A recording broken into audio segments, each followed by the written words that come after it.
It's Monday morning. 1 tumbler சாப்பாடு அரிசி எடுத்துகிட்டு 1/2 டம்ளர் துவரம் பருப்பு எடுத்து ரெண்டையும் மிக்ஸ் பண்ணி கழுவிட்டு ஊற வச்சுக்கலாம். 1/2 அன் ஹவர் ஊறினா போதும். அதுக்கு அடுத்தது 2 தக்காளி, ஒரு துண்டு இஞ்சி, பூண்டு, ஒரு பெரிய வெங்காயம் க்ளீன் பண்ணிவிட்டு ஒரு பேனில் ஆயில் விட்டுக்கலாம். கடுகு போட்டுட்டு நல்லா பொரிஞ்சதும் சீரகம் சேர்த்துக்கலாம். பொடியாக கட் பண்ண இஞ்சி பூண்டை இதில் போட்டுட்டு 4 பச்சை மிளகாய் முழுசை அப்படியே போட்டு நல்லா பொரித்து எடுத்துக்கலாம்.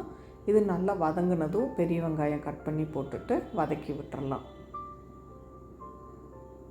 ஒரு தக்காளி பொடி பொடியாக கட் பண்ணி இதில் சேர்த்துக்கலாம். 1/2 ஸ்பூன் மஞ்சள் தூள் சேர்த்துட்டு தேவையான அளவு உப்பு சேர்த்துக்கலாம்.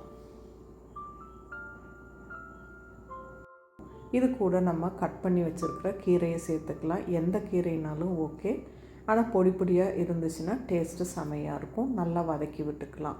இப்போ நம்ம இந்த அரிசியும் பருப்பையும் இதில் மிக்ஸ் பண்ணிடலாம்.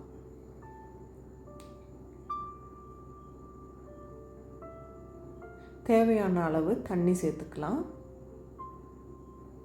1 ஸ்பூன் சாம்பார் பொடி போட்டுட்டு நல்லா மிக்ஸ் பண்ணி விட்டு மூடி வச்சிடலாம். 3 விசில் இல்லைனா 4 விசில் வரட்டும். கீரை, அரிசி, பருப்பு எல்லாம் ஒன்றா மிக்ஸ் ஆகி கொஞ்சம் நல்லா வெந்து வந்துச்சுன்னா செம்ம டேஸ்ட்டாக இருக்கும். ஸோ அதனால் விசில் கொஞ்சம் ஜாஸ்தி வச்சுக்கலாம். தண்ணியும் அதிகமாக இருந்துச்சுன்னா நல்லாயிருக்கும். 1 ஸ்பூன் பெருங்காய பவுடர், 1 ஸ்பூன் நெய் சேர்த்து நல்லா இதை மிக்ஸ் பண்ணிடலாம். இந்த ரெசிபி ஒர்க்கிங் உமன், பேச்சுலர்ஸ்க்கு ரொம்ப ஈஸியாக இருக்கும். ட்ரை பண்ணி பாருங்கள். இதுக்கு சைட் டிஷ்ஷாக வாழைப்பூ பக்கோடா பண்ணியிருக்கேன். இந்த ரெசிபி ஆல்ரெடி நம்மளோட சேனலில் அப்லோட் பண்ணியிருக்கேன். ரொம்ப ஈஸி தான். பட் பூ க்ளீன் பண்ணுறது மட்டும்தான் கொஞ்சம் லேட் ஆகும். மற்றபடி இது நல்ல மொறுமொறுன்னு ரொம்ப டேஸ்ட்டாக இருக்கும். இந்த சாதத்துக்கும் இந்த மொறுமொறு பக்கோடாக்கும் செமையாக இருக்கும். ட்ரை பண்ணி பாருங்கள். வீடியோ பிடிச்சிருந்தால் லைக் பண்ணுங்கள், ஷேர் பண்ணுங்கள், சப்ஸ்கிரைப் பண்ணுங்கள். ஹெல்த்தியாக சாப்பிடுங்க, அளவாக சாப்பிடுங்க. Love you all.